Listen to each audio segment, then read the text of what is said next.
سورۃ المزمل، بسم اللہ الرحمن الرحیم. اب یہ جوڑا ہے سورہ مدثر اور مزمل، اور یہاں سے آگے تمام صورتیں اب جوڑوں کی شکل میں آئیں گی. یہ ہے 73ویں صورت. تو 28 صورتیں ابھی جو ہے وہ موجود ہیں، اور اس کی اور پھر 14 اور، تو گویا کہ 35 صورتیں جو ہیں، کیونکہ 114 ہیں کل صورتیں. یہ جتنی بھی آئیں گی اب 36 صورتیں، یہ سب کی سب جو ہیں یہ جوڑوں کی شکل میں. یا ایھا المزمل یا ایھا المدثر، بالکل ایک طرح سے انداز.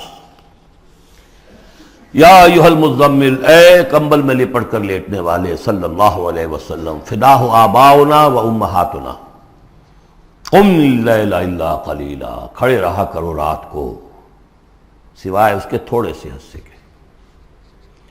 قیام اللیل کی حقیقت یہاں سمجھ لیجئے. حدیثیں سنتے ہیں آپ جمعوں کے اندر، سب نے سنی ہوگی، من قام رمضان ایمانا و احتسابا. اور وہ قیام کیا ہوتا ہے؟ 1 گھنٹے کا. تراویح 20 پڑھی گئی، بلکہ عشاء وشاء سب ملا کے 1.5 گھنٹے میں فارغ ہو کے آ گئے. قیام اللیل کا نصاب یہ ہے. من قام رمضان ایمان، وہ تو حضرت عمر نے بہت بڑا صحیح فیصلہ کیا کہ عوام کے لیے جنہیں اینٹیں ڈھونی ہے، کسی چلانی ہے، ان کے لیے ممکن نہیں ہے. لیکن خاص طور پر جنہیں اللہ نے سہولت دے دی ہو، جو ہر سال 1 مہینے کی چھٹی لے سکتے ہیں، بجائے وہ کچھ سیر کرنے کے لیے چھٹیاں لیں، وہ 1 مہینے کی چھٹی لیا کریں نا رمضان کی. قیام اللیل سے صحیح طور سے اس کی برکات سے مستفید ہوں، راتوں کو جاگیں. یا ایھا المزمل قم اللیل الا قلیلا، کھڑے رہا کرو رات کو سوائے اس کے تھوڑے سے حصے کے. نصفہ، آدھا اس کا، اب انقص منہ قلیلا، یا اس میں سے کچھ کم کر لیں یعنی تہائی. او زد علیہ، یا اس میں بڑھائیے یعنی 2/3. ورتل القرآن ترتیلا، اور ٹھہر ٹھہر کر رک رک کر قرآن پڑھتے جائیے. قیام اللیل کے ساتھ اصل ہے قرآن. چنانچہ اس کے بعد جب اس کا خلاصہ نکال دیا گیا اس قیام اللیل کا، تہجد کی نماز وہ اب مختصر کر دی گئی. جب فرض نمازیں آ گئی تو قیام اللیل اب ختم ہوا، اب وہ تہجد کی نماز ہے. وَمِنَ اللَّيْلِ فَتَہجد بِهِ، اس قرآن کے ساتھ تہجد. یہ نہیں کہ وہ تو یاد ہی نہیں قرآن، تو چند صورتیں ہیں وہ 8 رکعتیں پڑھی اور پھر بیٹھ گئے کسی اور طرح کے ذکر میں، وہ تہجد نہیں ہے. قرآن کے ساتھ اس کے لیے قرآن یاد کرو. رتل القرآن ترتیلا، ترتیل کہتے ہیں ٹھہر ٹھہر کر ایک لفظ پر غور کرتے ہوئے قرآن کو پڑھنا. انا سنلقی علیک قولا ثقیلا، ہم عنقریب آپ پر ایک بہت بھاری بوجھ ڈالنے والے. اس سورہ مبارکہ کی بھی ابتدائی آیات جو ہیں غالباً 9، یہ تیسری وحی ہیں جو محمد عربی صلی اللہ علیہ وسلم پر آئی ہیں.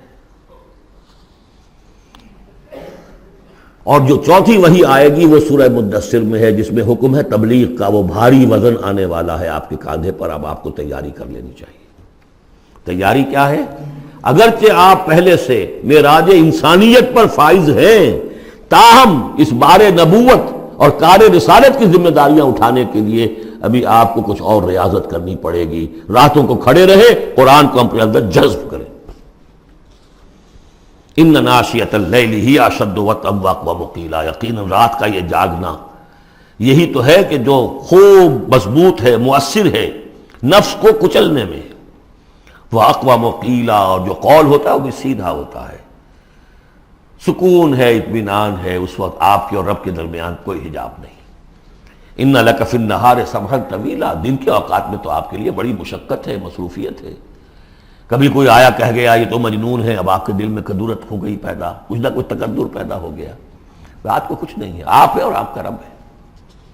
وَاذْكُرِ اسْمَ رَبِّكَ وَتَبَتَّلْ إِلَيْهِ تَبْتِيلًا، اپنے رب کا نام جپا کرو اور بالکل ہر طرف سے کٹ کر اسی کے ہو جاؤ.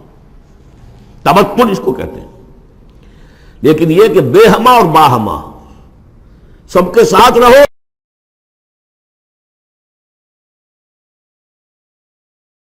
سمجھیے اپنے آپ کو جیسے قیامت کے دن کھڑے ہونا ہے اکیلے، کوئی ساتھ نہیں آئے گا، نہ بیٹا نہ بیٹی، نہ بیوی نہ شوہر، نہ باپ نہ ماں، کچھ نہیں.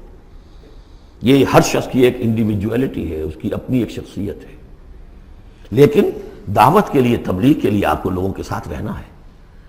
لیکن آپ کے ذہنی رشتے، توقعات، امیدیں، دوستیاں، قلبی رشتے کٹ جانے چاہیے. سب سے کٹ کر صرف اللہ کے ساتھ رشتہ.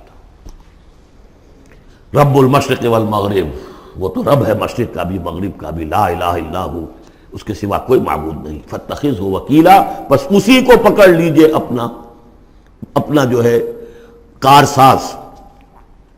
واصبر علی ما یقولون واہجرہم حجرا جمیلا، اور جو کچھ یہ کہہ رہے ہیں اس پر صبر کیجئے. یہ مجنون کہہ رہے ہیں، شاعر کہہ رہے ہیں، ساحر کہہ رہے ہیں، وہ کہہ رہے ہیں، صبر کیجئے. واہجرہم حجرا جمیلا، ان سے تعلق منقطع کیجئے لیکن خوبصورتی کے ساتھ. لٹ مار کے علیحدہ نہیں ہونا ہے، قالوا سلاما، علیحدہ بھی ہونا ہے. وَإِذَا خَاطَبَهُمُ الْجَاهِلُونَ قَالُوا سَلَامًا، خوبصورتی کے ساتھ، تاکہ آج یہ بات نہیں سن رہے تو کل دوبارہ ان سے ملنے کا موقع ہو تاکہ بات کی جا سکے. یہ بالکل ابتدائی دور کی باتیں ہیں.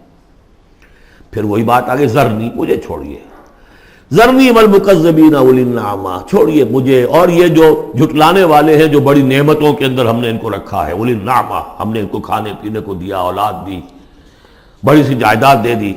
وَمَهِّلْهُمْ قَلِيلًا، اور اے نبی ذرا انہیں کچھ دیر مہلت دیجیے، جلدی نہ کیجیے.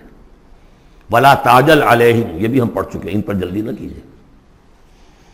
مَهِّلْهُمْ قَلِيلًا، آخری پارے میں بھی آ جائے گا سورۃ آئے مَهِّلْهُمْ أَمْهِلْهُمْ رُوَیدًا، تو ان کو ذرا مہلت دیجیے تھوڑی دیر کی. اِنَّا لَدَيْنَا أَنْكَالًا وَجَحِيمًا، ہمارے پاس ان کے لیے بیڑیاں ہیں، آگ ہے. وَطَعَامًا ذَا غُصَّةٍ، کھانا وہ ہے کہ جو حلق میں اٹک جائے گا، زقوم میں منہ ماریں گے. وَعَذَابًا أَلِيمًا، اور دردناک عذاب ہے. یہ جا رہے ہیں کشا کشا ادھر، لیکن یہ کہ ابھی ہمیں وہ اجل مسمى جب آئے گی اس وقت تک کے لیے ہم انہیں مہلت دیں گے، ان کی رسی دراز کریں گے. یوم ترجف الارض والجبال وکانت الجبال کثیبا مہیلا، جس دن کے کانپے گی زمین بھی اور پہاڑ بھی لرزیں گے، اور ہو جائیں گے پہاڑ جیسے ریت کے پھسلتے ہوئے تودے ہوں. جیسے آپ نے سینڈ ڈیوز دیکھے ہوں گے، وہ پھسل رہی ہے ریت ادھر سے ادھر. یہ پہاڑ کوہ ہمالیہ یہ بھی اس طرح کا تودا بن کے اور پھسل کر اور سب برابر ہو جائے گا. لا عوج فیہ ولا امتا، نہ کوئی ٹیڑھ رہے گا، نہ کوئی موڑ ہوگا، نہ کوئی اور، سیدھی چٹیل زمین. انا ارسلنا الیکم رسولا، دیکھو لوگوں، اے قریش، ہم نے تمہاری طرف اپنا رسول بھیج دیا ہے. شاہدن علیکم، شاہدن علیکم، جو تم پر گواہ بنے گا. یہاں تمہیں گواہی دے گا اپنے قول اور اپنے عمل سے حق کی، اور وہاں تمہارے خلاف کھڑا ہوگا، اے اللہ میں نے ان کو پہنچا دیا تھا دین.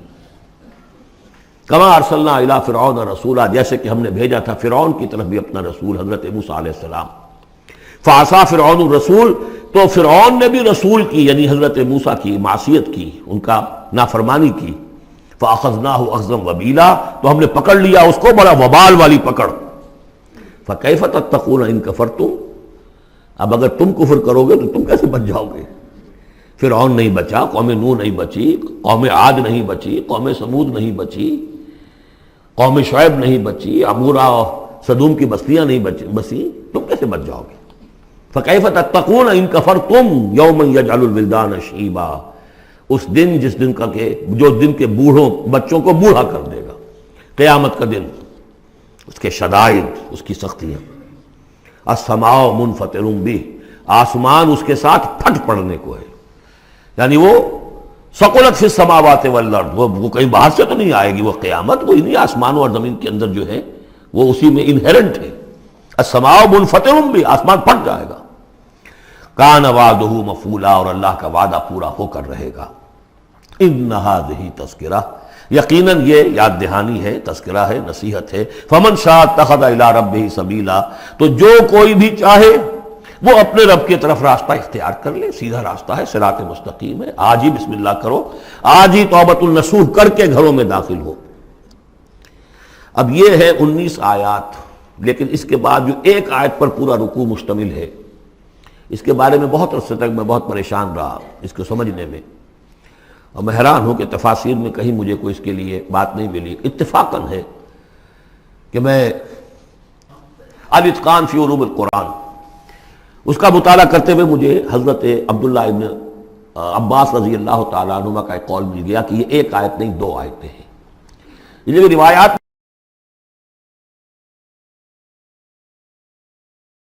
ختم ہو گیا، کوئی کہتا ہے کہ یہ 1 سال کے بعد آئی، کوئی کہتا 16 ماہ بعد آئی، کوئی کہتا یہ آیت جو ہے یہ مدنی ہے، کوئی کہتا 11 سال کے بعد، وغیرہ وغیرہ. تو اس حوالے سے یہ کہ سمجھ میں نہیں آتا تھا کہ کیا مسئلہ کیا ہے، اس قدر مختلف آراء کیوں ہیں، تو سمجھ میں آیا کہ یہ دو حصوں میں آیت نازل ہوئی ہے، لیکن اب اس کو ایک آیت شمار کریں گے جو حضور نے بتایا ہم۔ ان ربک یعلم انک تقوم ادنی من ثلثی اللیل ونصفہ وثلثہ وطائفۃ من الذین معک، اے نبی آپ کا رب جو ہے جانتا ہے کہ آپ بھی کھڑے رہتے ہیں تقریباً 2/3 رات اور نصف رات اور رات کا تہائی حصہ، وطائفۃ من الذین معک، اور یہ کہ آپ کے ساتھ بھی جو جماعت ہے ان میں سے لوگ آپ کے ساتھ کھڑے رہتے ہیں۔ واللہ یقدر اللیل والنہار، اللہ تعالیٰ نے ہی رات اور دن کا ایک اندازہ مقرر کیا ہے، یہ مشقت زیادہ دیر نہیں جھیلی جا سکتی، لہذا علم ان لن تحصوہ، اللہ جانتا ہے، اس کے علم میں ہے کہ تم اس کی پابندی نہیں کر سکو گے۔ فتاب علیکم، تو اللہ نے تم پر نرمی فرمائی، شفقت فرمائی، رحمت کی نظر کی۔ فقرؤوا ما تیسر من القرآن، تو جتنا آسان ہوا کرے تمہارے لیے، میسر ہوا کرے، یسر آسان، اتنا رات کو پڑھ لیا کرو۔ علمان سے اب یہاں یہ آیت کا پہلا حصہ ہے کہ جو میرے خیال میں 1 سال بعد یا 11 ماہ بعد نازل ہو گیا، یعنی یہ کہ اب یہ پابندی کہ کم سے کم 1/3، اور یہ کہ کوشش کرو کہ آدھی یا 2/3 یہ پابندی ختم ہو گئی، جتنا کھڑا ہو سکتے ہو آسانی کے ساتھ۔ فقرؤوا ما تیسر من القرآن، بقیہ حصہ جو ہے یہ میرے نزدیک بالکل ہجرت سے متصلا قبل نازل ہوا ہے، وہ 11 سال والی روایت اس حصے پر ہے۔ علم ان سیکون منکم مرضی، اللہ کے علم میں ہے کہ کچھ لوگ ہوں گے تم میں سے جو مریض ہو جائیں گے، ان کے لیے ممکن نہیں ہوگا قیام اللیل۔ وآخرون یضربون فی الارض یبتغون من فضل اللہ، اور لوگ ہوں گے زمین میں سفر کرنے پر مجبور ہوں گے اللہ کے فضل کی تلاش میں۔ وآخرون یقاتلون فی سبیل اللہ، اب یا تو یہ حصہ مدنی ہو سکتا ہے جس میں لفظ قتال کا ذکر آ رہا ہے، یا یہ کہ بالکل ہجرت سے متصل قبل، اور لوگ ہوں گے جو اللہ کی راہ میں قتال کریں گے۔ جب قتال کریں گے دن بھر کی مشقتیں ہوں گی، تو اب رات بھر کھڑے رہنا، 2/3 رات کھڑے رہنا تو ان کے لیے ممکن نہیں ہوگا۔ فقرؤوا ما تیسر من، ایک تو اسی جو بھی تم کر سکو، جتنا آسان ہو اتنا پڑھ لیا کرو۔ وَأَقِیمُوا الصَّلَاةَ وَآتُوا الزَّکَاةَ، اب نماز پنجگانہ کا حکم آ گیا ہے سن 11 میں، جبکہ معراج واقع ہوئی، قیام 5 نمازوں کا، اس کو قائم کرو۔ یہ گویا کہ اب بدل ہے قیام اللیل کا، رمضان کا معاملہ مستثنیٰ رکھ دیا، 11 مہینے وہ ہے، رمضان اس کام کے لیے ہے کہ یہ شہر رمضان الذی انزل فیہ القرآن، یہ قرآن کے ساتھ اپنے تعلق کی تجدید کا مہینہ ہے، یہاں قیام اللیل ہے۔ جیسا کہ آیا اس خطبے میں بھی جو حضور کا خطبہ نقل کیا ہے حضرت سلمان فارسی نے، جعل اللہ صیامہ فریضۃ وقیام لیلہ تطوعا، اللہ نے اس کا روزہ رکھنا تو فرض کر دیا، وہ تو سب رکھیں گے، مزدور ہے، اینٹ ڈھوتا رکھنا ہوگا، اس لیے کہ یہی لوگ ہوں گے جنہیں جنگ میں بھی جانا پڑے گا کہ نہیں، یہ سختیاں نہیں جھیلیں گے، تیار نہیں ہوں گے، سرد و گرم چشیدہ نہیں ہوں گے تو کیسے جائیں گے۔ لیکن یہ ہے کہ عام لوگ رمضان کے اندر آ کر اس کو، یہ کہ رات کے وقت جو ہے اس کو رکھ دیا، وجعل اللہ صیامہ فریضۃ وقیام لیلہ تطوعا، یہ آپ کی مرضی پر چھوڑ دیا، فرض نہیں۔ حضرت عمر نے اس کا یہ کیا کہ ایک حصہ تو ایسا کر دیا کہ کوئی بھی شخص محروم نہ رہے، چلیں 1 گھنٹے کے اندر، وہ تو ہر شخص ہی سن لیا کرے، لیکن ان کا سننا یہ تھا کہ حسب الخزت بردل عزت، جو بھی قاری پڑھ رہا ہے وہ سمجھ رہے ہیں، ہمارے ہاں وہ سننا ہی سننا رہ گیا، باقی سمجھ تو ہے ہی نہیں، زیرو ہے۔ لیکن یہ ہے جو اصل میں خرابی واقع ہوئی، ورنہ واقعہ یہ ہے کہ صرف استماع قرآن ان کے لیے تو بہت بڑی بات تھی، ایک ایک لفظ جو ہے ان کے قلب کے اندر اترتا چلا جا رہا ہے، ان کی اپنی زبان ہے، زبان یار من جو ہے ہمارا والا معاملہ نہیں ہے کہ زبان یار من ترکی ومن ترکی نمی دانم۔ تو فرمایا واقیموا الصلاۃ وآتوا الزکاۃ واقرضوا اللہ قرضا حسنا، اور اللہ کو قرض حسنا دو۔ وما تقدموا لانفسکم من خیر، اور جو بھی تم آگے بھیجو گے اپنی جان کے لیے، اپنے فائدے کے لیے، جو خیر بھیجو گے تجدوہ عند اللہ، اسے موجود پاؤ گے اللہ کے پاس، کس حال میں؟ ہوا خیرن، وہ بہتر ہوگا اس سے جس حال میں کہ تم نے بھیجا تھا اللہ کے پاس، وہ 700 گنا ہوگا، وہ کس نوعیت کا ہوگا؟ خیرن، اس سے بہتر ہوگا جو تم نے دیا تھا۔ وَأَعْظَمَ أَجْرًا، اور اجر کے اعتبار سے بہت بڑا، وہ مال تو دے گا ہی تمہیں 700 گنا کر کے لوٹا کر دے گا، لیکن اس کے علاوہ اور اجر دے گا اپنے فضل سے، اپنے پاس سے۔ بستغفر اللہ، اور استغفار کرو اللہ سے، ان اللہ غفور الرحیم، یقیناً اللہ غفور اور رحیم ہے، بخشنے والا ہے اور رحمت فرمانے والا ہے۔